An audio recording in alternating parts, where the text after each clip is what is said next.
Nous avons ce matin inauguré une nouvelle technique pour la décentralisation.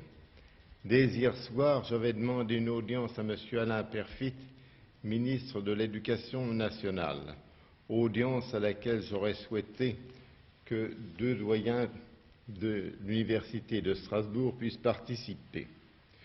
Monsieur le ministre a préféré utiliser les moyens les plus modernes. Il a offert une longue conversation par téléphone.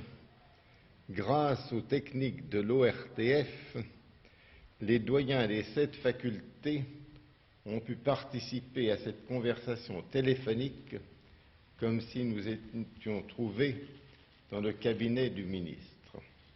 À l'issue de cette téléaudience, au cours de laquelle nous avons parlé à Monsieur le ministre des difficultés qui existent à Strasbourg, les doyens des 7 facultés ont rédigé le texte dont je vous donne lecture. À l'initiative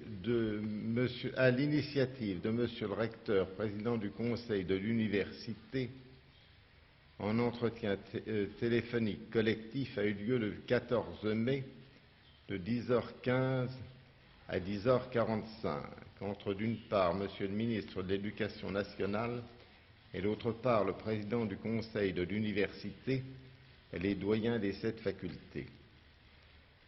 Les représentants de l'université de Strasbourg ont fait des propositions concrètes sur le contenu de l'autonomie universitaire. Le ministre a admis que l'université de Strasbourg explore les possibilités d'une telle autonomie et fasse des propositions pour cette expérience.